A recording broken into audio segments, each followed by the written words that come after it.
Good evening, everybody. Goedenavond allemaal. Good evening to Lahav Harkov, who is joining us from Israel, and good evening to all the public here. I will start with a short introduction in Dutch. Goedenavond allemaal, welkom en leuk dat u er bent. Ik hoop dat u mij allemaal kunt verstaan. Ik ben Ghana Luden, directeur van CIDI. En dat weten we allemaal natuurlijk, want anders waren jullie hier waarschijnlijk niet gekomen. Het is voor het eerst in deze coronatijd dat wij een webinar organiseren. En ik hoop dat het allemaal goed gaat. Daar gaan we natuurlijk vanuit. Maar we zijn met z'n allen een nieuwe avontuur ingegaan. En het wordt een interessante avond. Natuurlijk een boeiend onderwerp en een boeiend land waar we het allemaal over hebben. Ik ben blij dat we een gast uit Israël hebben kunnen uitnodigen om ons te vertellen over de formatie in Israël.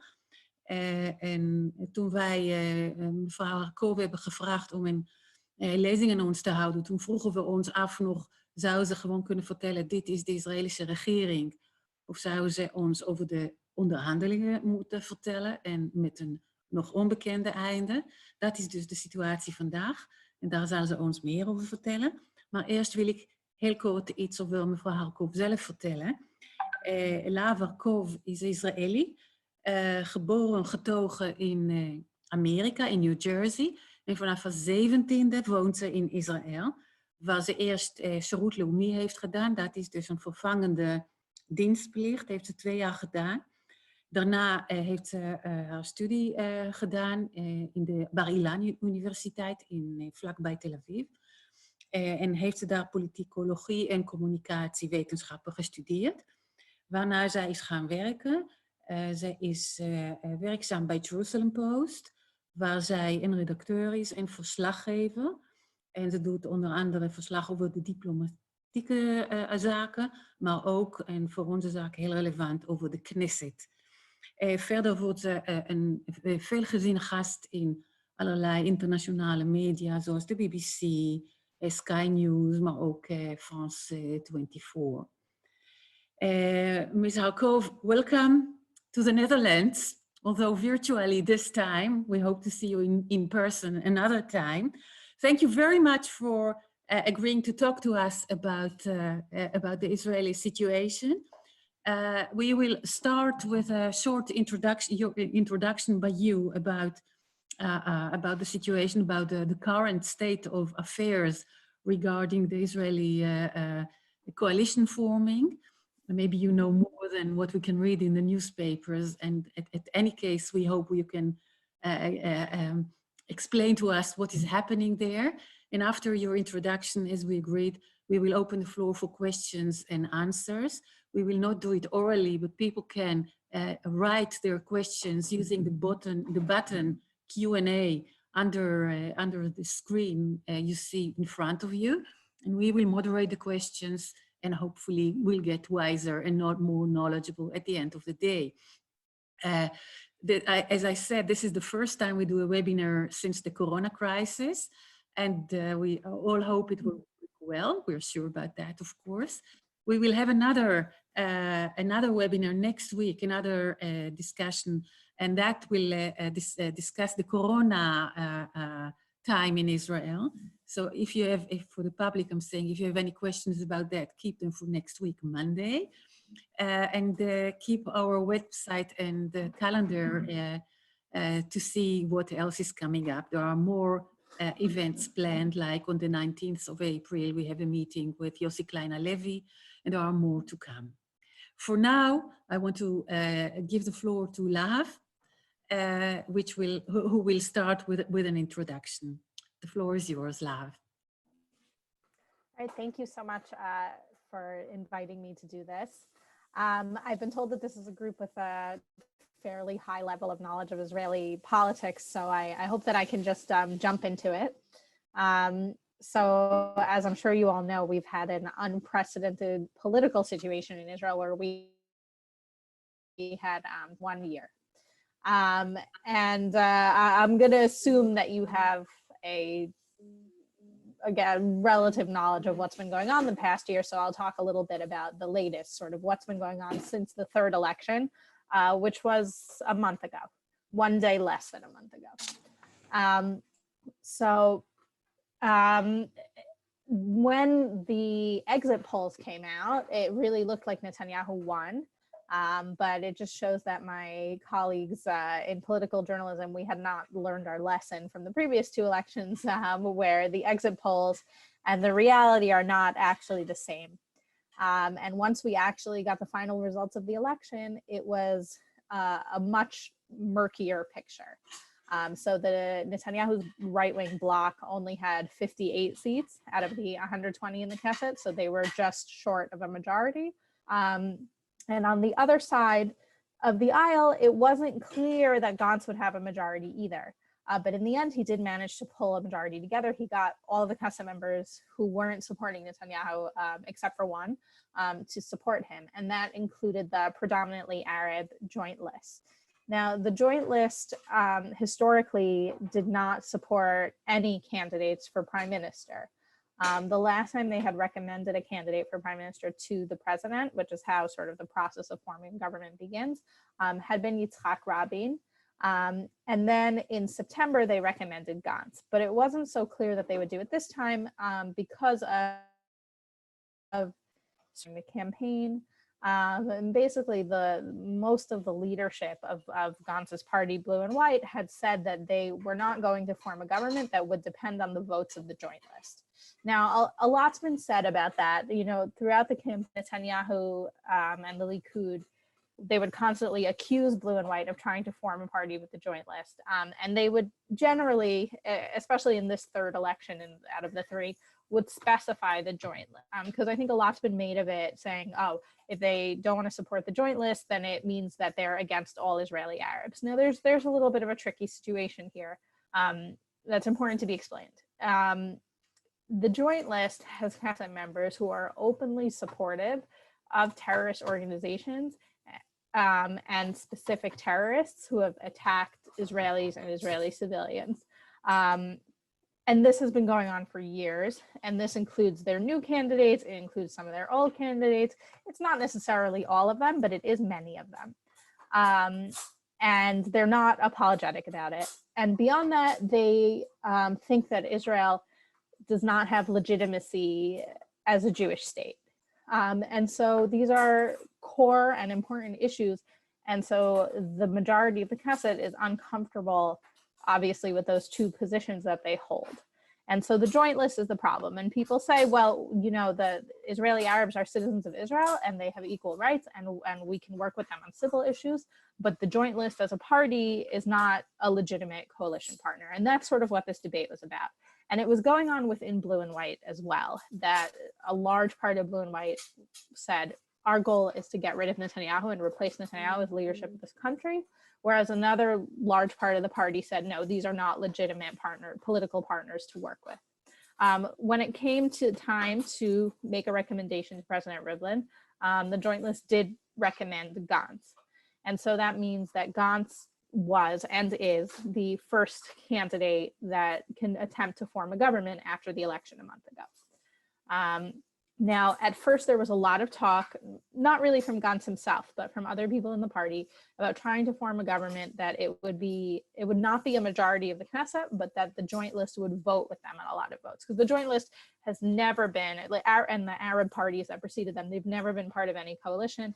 And that's because of some of the ideological things that I said to you before, that they especially don't recognize the legitimacy of the state. They certainly don't recognize the legitimacy of the IDF, so they don't want to be a party to that officially. But to advance the goal of getting rid of Netanyahu, they were willing to cooperate on some things. But there was no real possibility because there were enough people in Blue and White who felt uncomfortable with having a government that relies on the joint list, you know, and they were asking questions like, what if Hamas shoots rockets at Israel to an extent that Israel feels it needs to respond? Then we won't have a government anymore because the joint list won't support us anymore. Or politically, maybe this is electoral suicide. Maybe people will be angry at us for working with them because they're so unpopular.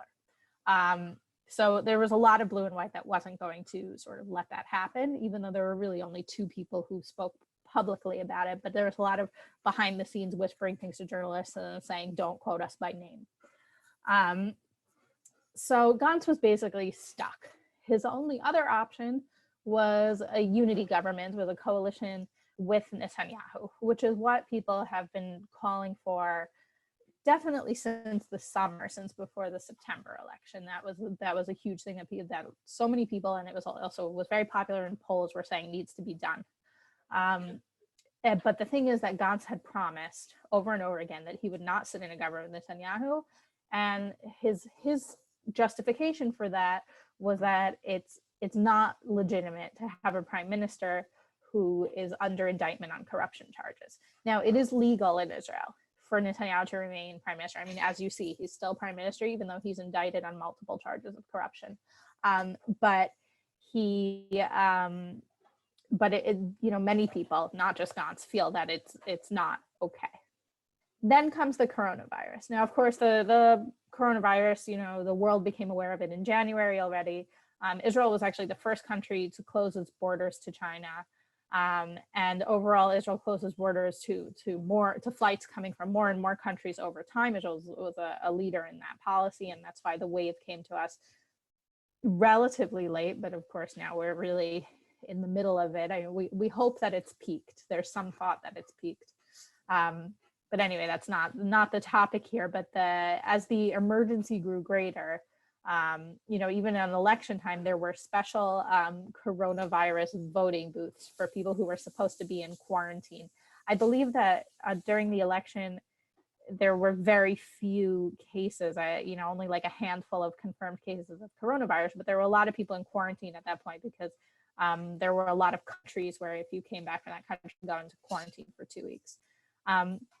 So as this crisis sort of escalated, there were more and more calls, including from Netanyahu himself, for there to be an emergency government and for there to be a unity government. I have to say it's very strange for me that I'm speaking and there's no feedback. I don't know how people see or hear this, but in any case, I'm going to have to trust that everyone can hear me okay. In any case, as the crisis escalated, there were these calls for a unity government. And it seemed clear, basically, the only way Gantz could form a government was to go back on a promise, whether it was the promise not to form a government relying on the joint list or the promise not to form a government with Netanyahu. He didn't have other options because the parties on the right were very loyal to Netanyahu. So convincing them to support Gantz was not an option either. And as this, and first of all, he didn't really have the seats for a government with the support of the joint list, as I mentioned. And as this crisis escalated, it became more and more clear that that was the way things were going to move. And then last Thursday, in a surprise move, we found out that the government seems like it's going to be formed very soon.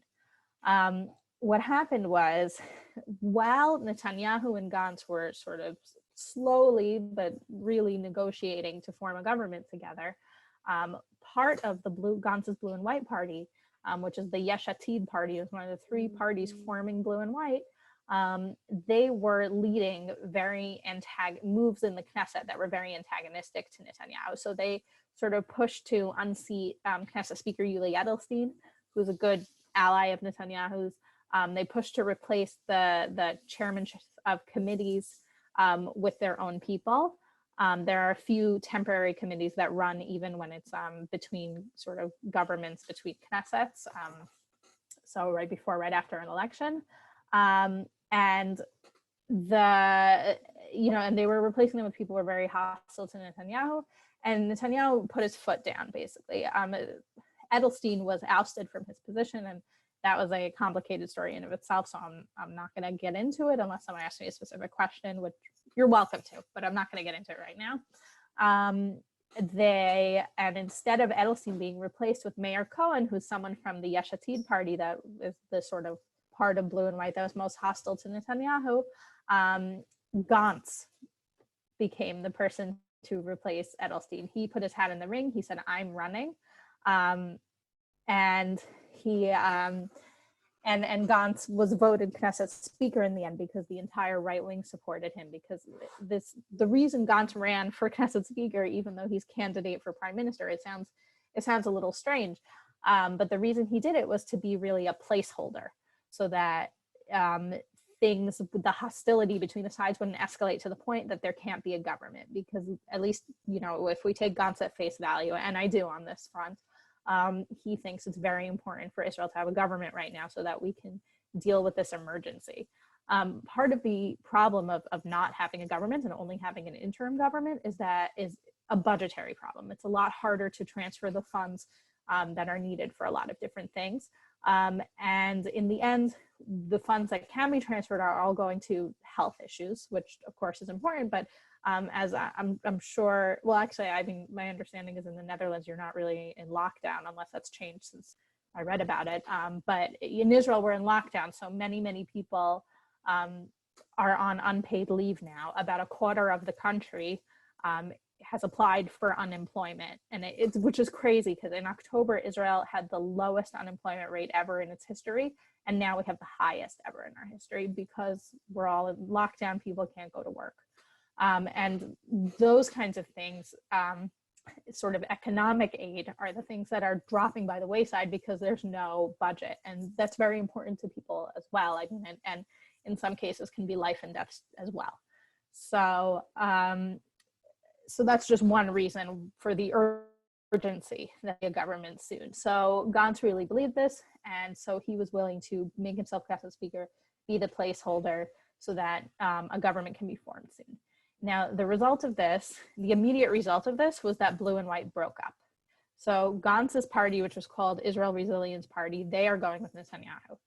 But the Yesh Atid party, led by Yair Lapid, and the much smaller Telem party, led by Moshe Bogi Ya'alon, they're in the opposition. They're now called Yesh Atid Telem, and Gantz's party was able to maintain the name. They've split up. The reason Gantz was able to maintain the name Blue and White was because of their numbers, that they have more people than the other side. In any case, now the coalition's being negotiated. There's some sort of, I don't love the speculation and the leaks.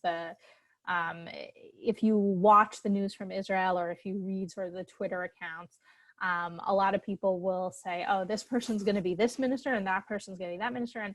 And there's no coalition agreements and nothing is final yet. So I find a lot of that to be a waste of time. But what we do know for sure is that at this point, there are actually 61 right-wing votes. Now you might ask, how can that be? Because I said before, there were only 58 candidates supporting Netanyahu. But there was the first rebel from the other side, is Orly Levy Abekassis. She's the daughter of former foreign minister David Levy, and she used to be a Israel Beitenu Knesset member, and she sort of rebelled against Israel Beitenu several years ago when Lieberman joined Netanyahu's coalition and became defense minister. She didn't want to be in Netanyahu's coalition. And she tried running on her own at the first of the 3 elections last year, and she didn't pass the threshold. And then in the last 2 elections, she ran with Labor. Now, her economic views work with Labor, but on the diplomatic and security issues, she's pretty right-wing. And her rebellion happened when it seemed clear, or it looked like to some people, that the Blue and White was going to form a coalition with the Joint List. And she said, I can't be a part of that. So that was her rebellion. And now she's what's called in Israel a one-person faction. She's a party of one. And it looks like she would be voting with the right. Then there's 2 Knesset members who were in Blue and White, Yoaz Hendel and Tzvi Hauser. They actually were both on Netanyahu's staff. I believe they left in 2013, but they were on Netanyahu's staff at the same time. And they were Knesset members in Blue and White, and they were clearly the furthest to the right in the party. And they also had an issue with the Joint List, but they also said a lot of things. For example, they support settlement annexation, that the rest of the party was less supportive of, or most of the rest of the party was less supportive of, and they sort of alienated themselves from a lot of the rest of the party. So they broke off from the party, and they're in the coalition now, or what will probably be the coalition as well. So with those 3, there's now 61 right-wing votes, and the significance is mentioned, which is applying Israeli law to the communities in Judea and Samaria, or annexing the settlements in the West Bank. I let people use whichever language they want.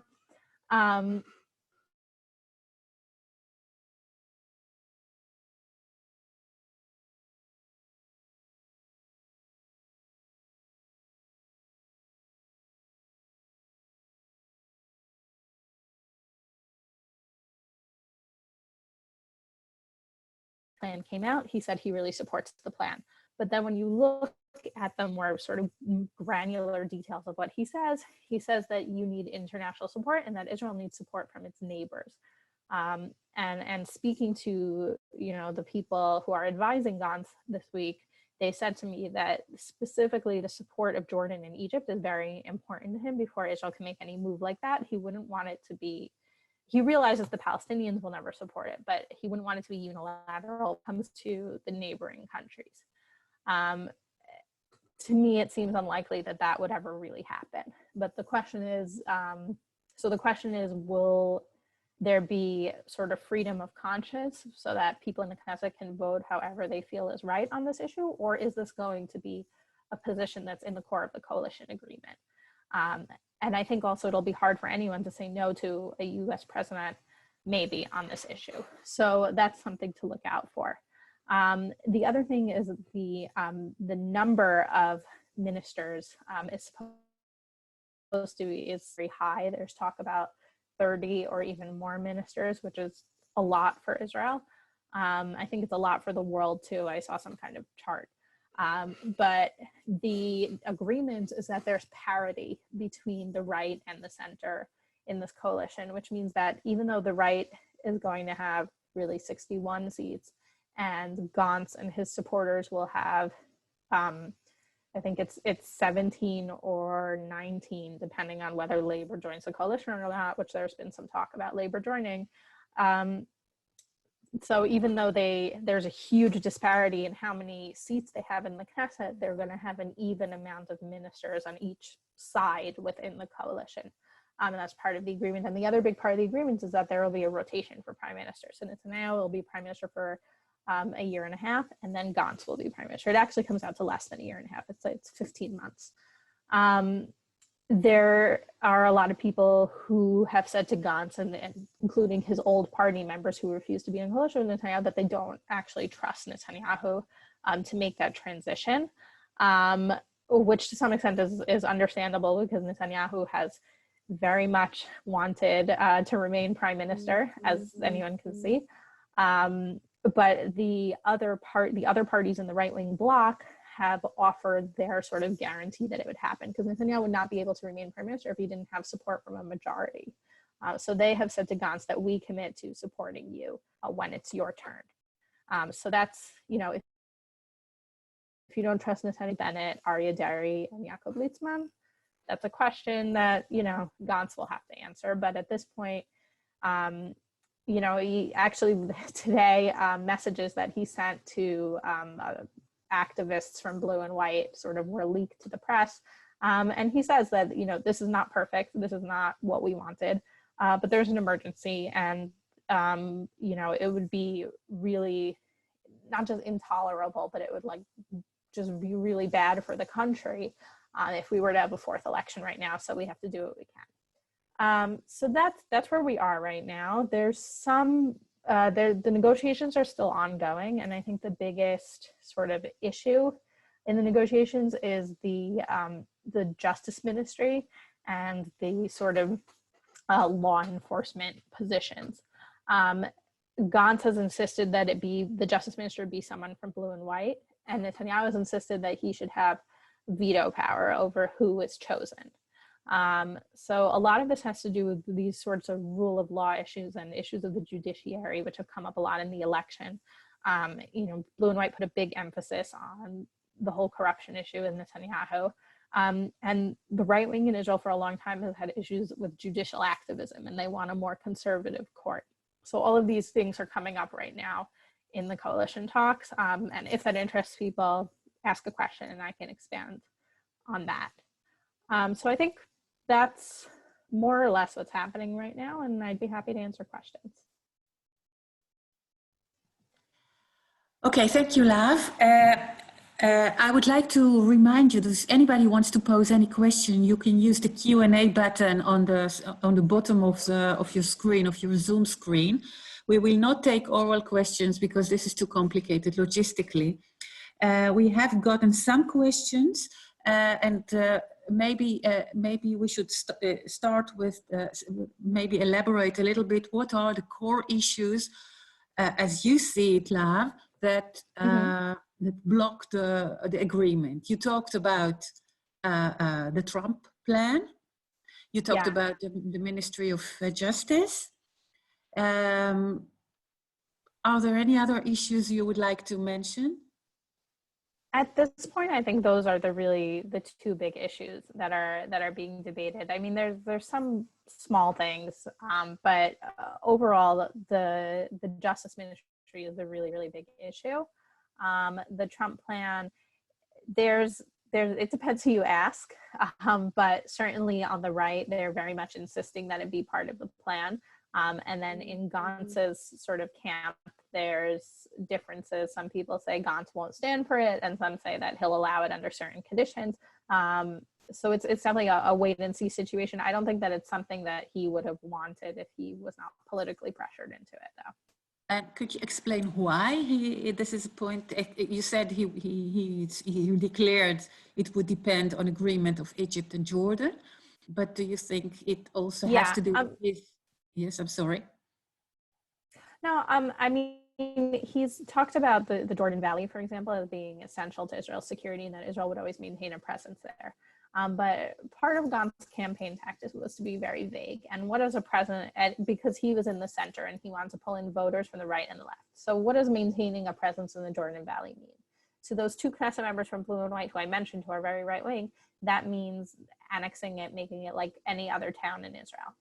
To other people, that means just continuing to have a military presence, even less of a presence that we have now, because maybe it would mean residents and it would just mean still having soldiers there.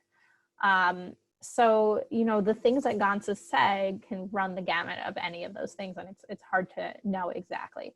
But someone from the Trump administration who works on the Israel issue said something interesting to me this week, which is that in Israel, in the Israeli military sort of instinct tends to be to sort of do the minimum and not do now what they could wait and see and maybe they don't have to do later. Which I thought was an interesting and I would say not inaccurate way of looking at things. And Gantz comes from the military. That's also one way to look at it. When saying do the minimum, you mean minimum in changing the status quo about the West Bank? Yeah. Yeah, but I would say, I mean, if you also look at how Israel deals with Gaza, it's the same thing. But if you consider the public opinion about this issue, what is your estimate? Do you think people support annexation or of at least the Jewish settlements, or do you think people would rather not change the situation? You said the army does not want to. What about the public? I think if you look at the polling overall, it really depends on how you ask the question. So when the question is asked, do you think we should annex all the settlements? A narrow majority is against it. If you ask, do you think we should annex Ma'ale Adumim, the largest sort of city in the settlements, then like 75% support it. And a majority also support retaining the Jordan Valley. So it's, I think the answer is not so clear cut when it comes, because people don't necessarily, people have different opinions about different parts of it. At the end of the day, when you look at the votes, a narrow majority of the Knesset voted for parties that weren't campaigning on this. So why do you think Netanyahu pushes on this issue? Because the right supports it. And that's his own party, his own party, or parties' rights to his party? Both. And what about the Orthodox parties? So it's interesting because the Haredim, I mean, I assume you're asking about the ultra-Orthodox party. So the Haredim, they've become more and more right-wing over the years. And you can see that also from the things that their leaders have said. You know, if it weren't for Shas, the Oslo Accords wouldn't have been approved by the Knesset. But today, Aryeh Deri says that he regrets it, and you know, because he knows that his base wouldn't support that anymore. And yeah, overall, the Haredim in Israel have become much more right wing. Could you elaborate a little bit about the economic situation in Israel in regards to in regards to the coalition negotiations? Or is this not an issue which is at all on the table? It doesn't seem to be a huge issue on the table in the negotiations. I think mainly because right now there's an emergency that needs to be dealt with. That's not only an emergency, that's an economic emergency.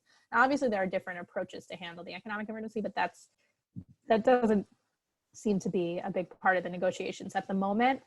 It does look like the Likoed will retain the treasury.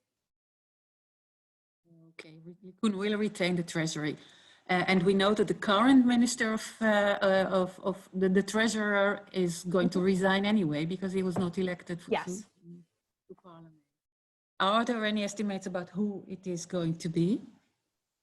Yes, so at the moment it looks like it's going to be a very political appointment, and that it's going to be Israel Katz, he's currently foreign minister, and he's a very, very powerful figure in Likoed. What's interesting is Netanyahu made a campaign promise that it would be Nir Barkat, who is the former mayor of Jerusalem, because he had seen some kind of poll that said that would have helped, that would help in the election. It seemed strange at the time. I don't really know it's a strange poll result. Let's put it that way. I don't know. Nir Barkat's not unpopular, but he's not like some figure that like everybody cares about. And he's not best known for his economic issues at all. So even though Netanyahu had promised Barkat, it's now looking increasingly likely that it will be Katz. Which is the second powerful man of the Likoed, right? He's not the second most popular in Likoed as far as votes are concerned, but he holds a lot of power in the party. Okay, I'm going to take some of the questions we got now, and they are not really structured. Excuse us for that. I think we should start with the question: how is the move of Gantz perceived in the mainstream Israeli society? Do people support him? Do people criticize him? Do people understand him? It's interesting. When you look at polls, his move is actually quite popular. It's even pretty popular with blue and white voters. When you look at the media pundits, which the most of the media in Israel tends towards the left or the center left, they're all very angry at him and they feel like he betrayed his voters because he ran on a platform of replacing Netanyahu, and now he is supporting Netanyahu and keeping Netanyahu in power for another almost year and a half. Were polls conducted, and the polls show that it actually is popular. Somebody asks, what do you expect the position of Gantz will be in the first 1.5 years? Gantz will probably be defense minister. There was some talk about him being foreign minister, but at this point it looks like he'll be defense minister, and Gabi Ashkenazi, another former IDF chief of staff who is in blue and white, will probably be foreign minister. Somebody asks a very general question. I think we'll leave that for later because it's not related to the coalition as such. But how comes the Israeli society is so divided, and how comes that they are not unanimously condemning Netanyahu for not resigning now that he's being taken into court?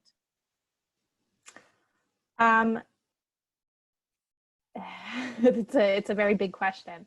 Why is Israeli society so divided? I mean, in some ways, I think Israeli society is very united and has a lot of solidarity, especially in times of emergency like this.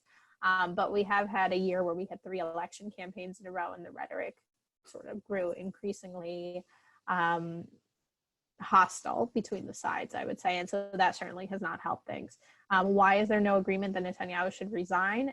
Because there's no agreement that he's actually going to be guilty in the end. Netanyahu's supporters think that maybe he says he maintains his innocence, and they believe him to some extent. There's also some sense of that there's questions of the legitimacy of the court on the far right, for sure. I would say on the moderate right, it's more criticisms, right? That they want a more conservative court as opposed to a more active court. But there's a sense of unfairness on the right about a lot of these charges. and that Netanyahu was being treated more harshly than a lot of other people are. Whereas on the left, people say, well, if he's indicted, then he's indicted, and then we're sure he's corrupt.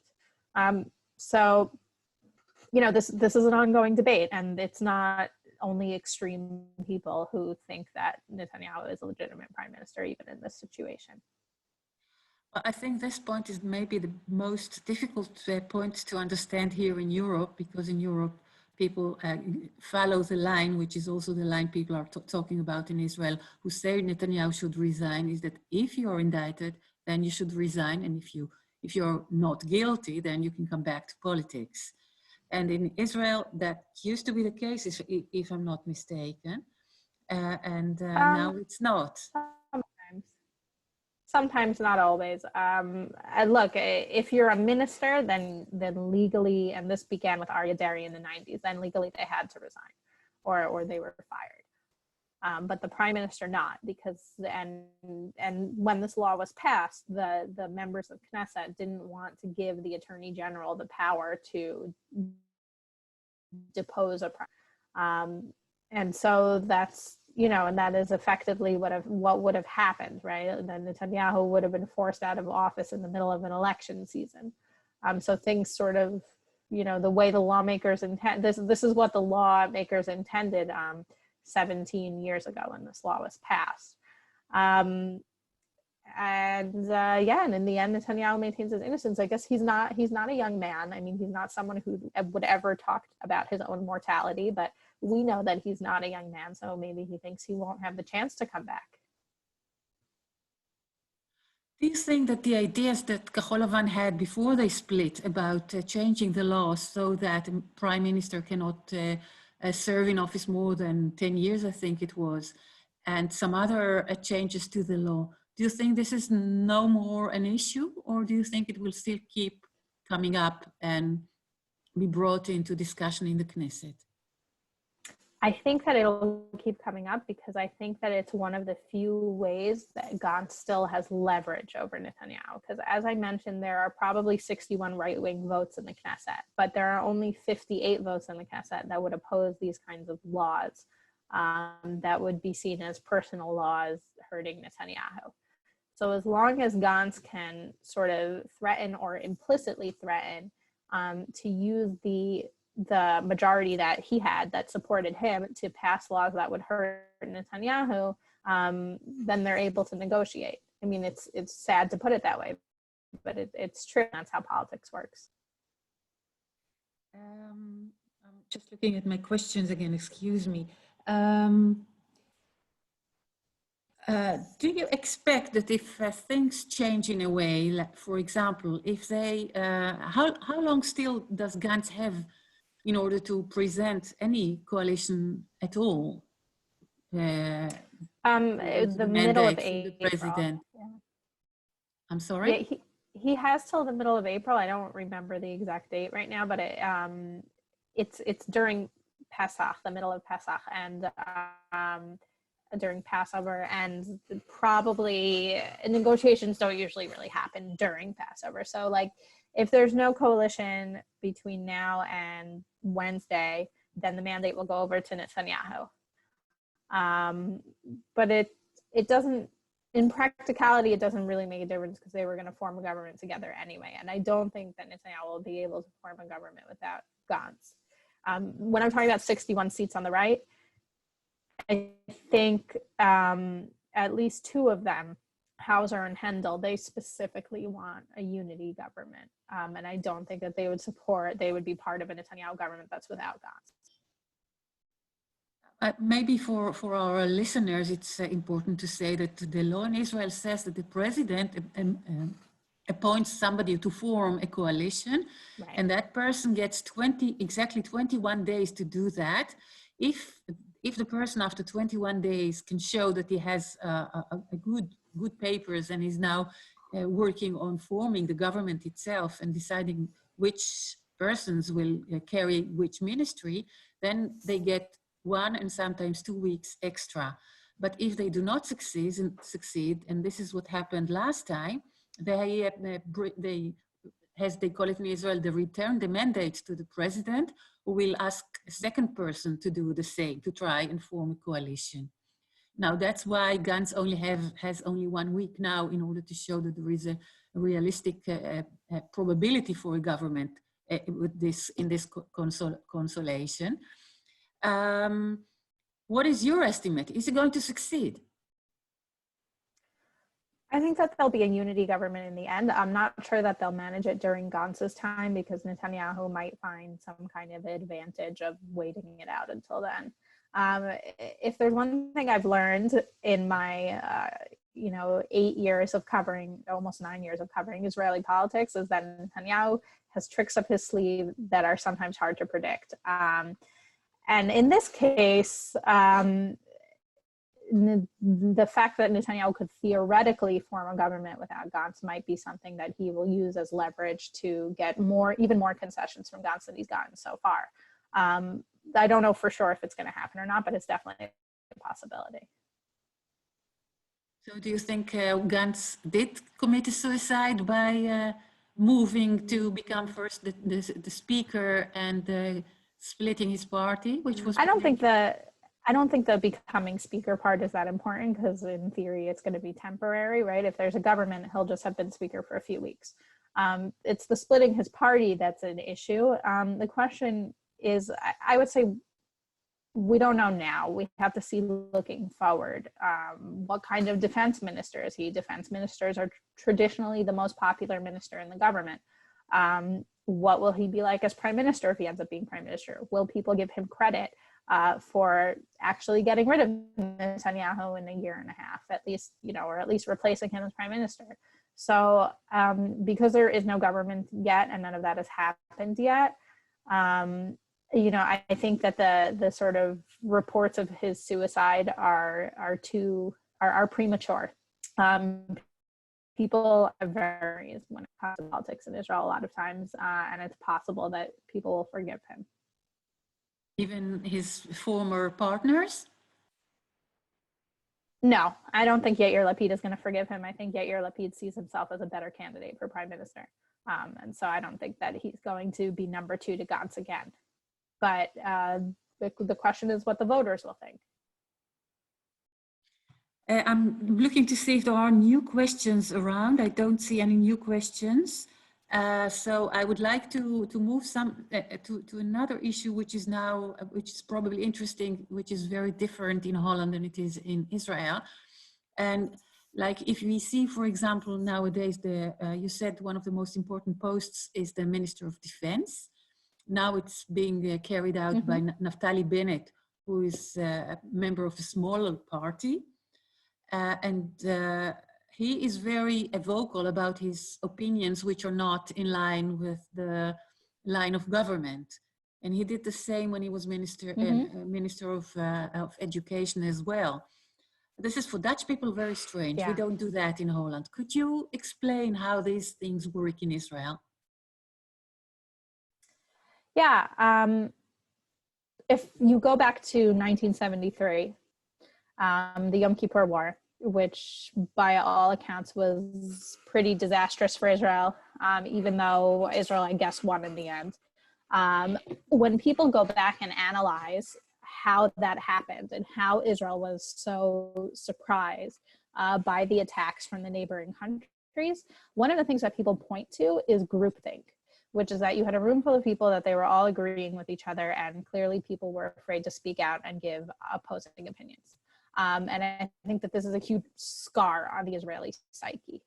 Aside from that, it's a cliche for a reason that, when you have 2 Jews, you have 3 opinions.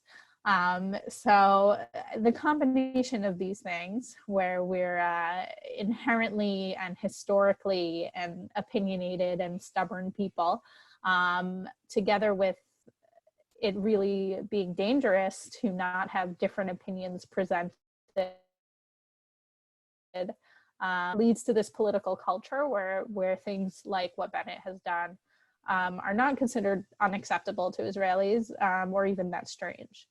I would say specifically in the case of Bennett, he has proven that it's not a bad idea to speak out and to express different opinions, because in 2014, during Operation Protective Edge, he spoke about the terrorist tunnels coming from Gaza into Israel before other people. When he spoke out about it, the defense minister at the time, Bogi Ya'alon, who was now in the opposition, or the presumed opposition with Yesh Atid, Telem, he said, they're not a big deal, there's not so many of them, and then Israel was attacked from the tunnels. And so Bennett often points to this specific case where he says, you know, it's good to hear other opinions. And Bennett himself, back in 2014, went and spoke to commanders in the army to hear their opinions, and he didn't form this idea out of nowhere.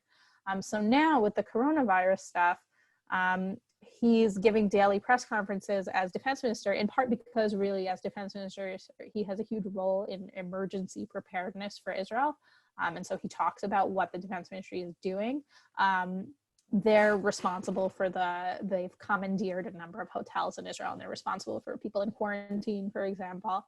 But he also speaks out against, I wouldn't even call it against Netanyahu. He gives what alternative scenarios, and he tells people what he's been suggesting, even if Netanyahu can understand sort of what was on the table, and his own plans of what he thinks would be the right way to get out of this sort of economic pit we've fallen into together with most of the world. If you were asked to pinpoint the next generation of Israeli leaders after the era of Netanyahu and Gantz, who are the names you would bet on, and why? So it's a really difficult question, because this year of 3 elections in a row has left a lot of scorched earth politically. Because if you had asked me a couple of years ago, I would have said, for example, Ayelet Shaked. She's hugely popular on the right, even more popular than Bennett, who was the leader of her party. But this election sort of left her seeming sort of weak and indecisive. Whereas Bennett is now defense minister, which is, of course, a very important job in Israel. So it's hard to say, but when you look at Likoed, for example, leading candidates to replace Netanyahu as leader of Likoed are Yuli Edelstein, Israel Katz. Those are people I've mentioned so far. Another person that's talked about a lot is Gideon Sa'ar, who's a former minister in Likoed, and he ran against Netanyahu in a primary in the fall and lost big time. But Netanyahu is very popular. And he sort of, but this way he's politically positioned himself as a leadership candidate in Likoed. Outside Likoed, first of all, there's a lot of people who then want to, who might see their future in Likoed anyway. Bennett being one of them. For a long time, Lieberman was one of them, but I don't think he could do that anymore after these elections, where he basically prevented there being a right-wing government. Yair Lapid for sure sees himself as a possible leader, and if this political risk that Gantz took doesn't pan out for Gantz, then I think Lapid is the leader. You know, he will be opposition leader officially, but he will be also the leader, the political opposition to Netanyahu in the next election, and so he will be that candidate. Now, if you look at Israelis' political opinions, there's a clear majority for the right, just in general, when you take a public opinion poll, as opposed to which party you vote for. And younger people are more likely to be right-wing, which means that whenever the next election is, there will probably be more right-wing voters. So that's why, to some extent, you look at the Likoed more. But you don't know for sure. You never know in politics. Could you maybe explain the popularity of Lieberman's party, who is a sort of enfant terrible of the right? Yeah. I think Lieberman managed to really grow his party on opposition to the religious or the Haredi sector in Israel. He really campaigned hard on the kind of benefits they receive, and rid of their exemption from military service. And he also, to those who don't like Netanyahu, you know, he was the one who prevented Netanyahu from truly winning in the first election, because Netanyahu, the right had a clear majority after the first election, but then Lieberman decided that he's not supporting Netanyahu, even though he was on the right. So these are different things that people like about Lieberman these days. Why did he not support Netanyahu? Sorry, what? Why does Lieberman not support Netanyahu? It's not only a personal question, is it? I think it's a very personal question, actually. I think that Lieberman just wants to get rid of Netanyahu. He sees Netanyahu as a political obstacle to himself. He sees himself as someone who should be prime minister of Israel. And he wants to be in a greater position of influence and power and can't do it with Netanyahu there. I have to be honest. I know that's an extremely cynical answer, but that's what it seems to be, because it's not going to be corruption like Blue and White, because Lieberman himself is someone who has been under investigation for many corruption accusations. And I don't think it's that many of Netanyahu's political opinions, because the differences between them are not that vast. When you talk about the Israelis being right-wing, do you mean in social economic sense, or do you mean more in relation to the conflict with the Palestinians? So when Israelis talk about right and left, they're almost always referring to the conflict. When you're on the right, you make fewer concessions. When you're on the left, you make more concessions. And so I'm definitely talking about the conflict. Although in more recent years, there has been a turn on the people who are to the right on security matters, and also being more to the right on economic matters. But there's a mix. There's definitely a mix, and things don't track as clearly as they would with Europe. Where are the women in Israeli politics? That's a good question. Not enough of them, I think. Yeah, I mean, it's been a rough time for Israeli women. It's been a rough year. First of all, Yesh Atid, when Blue and White was formed, they tried to sort of take care to have a lot of women, but the leaders of the different parties that merged to form this bloc were all men. So the top 5 seats, or maybe it's 4 seats, were all men. And there was some criticism of that, but there's no woman leading a party right now except for Orly Levy Abekesis, who has a party of one person. Ayelet Shaked, she led Yamina, the far right bloc, in September, and they didn't do very well. So now Bennett is sort of back. Yeah, it's just not like a strong, I mean, when you look at the numbers of women in the Knesset, it's steady, and it's more, and it's basically steadily risen over the years. But when you talk about the women who are very powerful, like the members of the cabinet, leaders of the parties, there's not that many this time.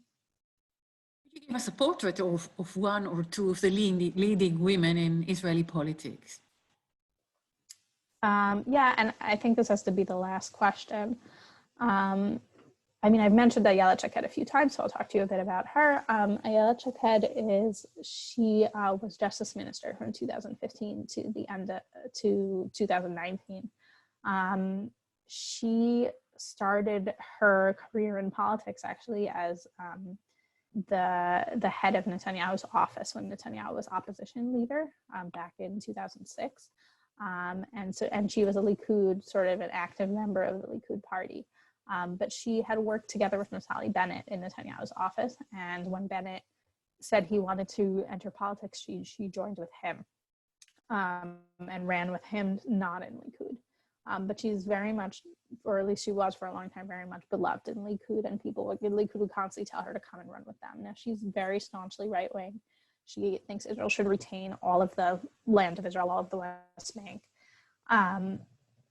She is very much opposed to judicial activism. She made it a huge part of her mission as justice minister to get more conservative judges put on the bench. She has this, I would say, unexpected charisma to her. She's very laconic, almost robotic in the way she talks, but Israelis, I find, really respect that because they think that she's very much to the point. That she's do things like they are and not try to, mess around with you. So that's Ayelet Shaked. I would want to bring a woman from the other side, but there aren't so many women who are very prominent on the other side politically, to be honest, because again, but I'll tell you more about Orly Levy. We talk about Orly Levy. So as I mentioned, she comes from a political family. Her father is David Levy, the former foreign minister and the former candidate for Likoed leader, who ran against Netanyahu back in the early 90s. She came into the Knesset with Yisrael Beitenu, I believe it was 11 years ago in the 2009 election. She became very, very popular as the chairwoman for the Committee for the Rights of Children, advocating for children, for welfare for children. She was seen as a sort of real fighter on social issues. And she had this combination, which I think is a fairly winning one, a fairly popular one in Israel, where she was relatively to the left on economics, but to the right on security and diplomatic issues, even though economic issues were really her forte, and that's what she became known for. So she refused to join the Netanyahu's coalition with the rest of her party back at, I think it was 2016 when Lieberman joined the coalition, but it might have been 2017, I don't remember. But she refused to join, and she ended up forming her own party in this election, and went through this whole rigmarole where she ended up running with Labor in the second and third election, and now she's left them. Okay, there is a lot to tell about Israeli politics, but our time is over. I want to thank you very much, Lahav. I want to thank the public who I cannot see, which is it feels very strange. I can't see the people we are talking to, but I want to thank you all very much. I hope you learned something new. And I hope if you have any questions or any comments, you can send them to us, of course. We have recorded this meeting. I hope the recording worked well, so we can publish it again. I want to thank you very much, Lahav. I want to wish you success with your work. I want to wish Israel success with forming a coalition, and of course with fighting Corona. And we'll see you all soon again. Thank you all for joining us. Thank you.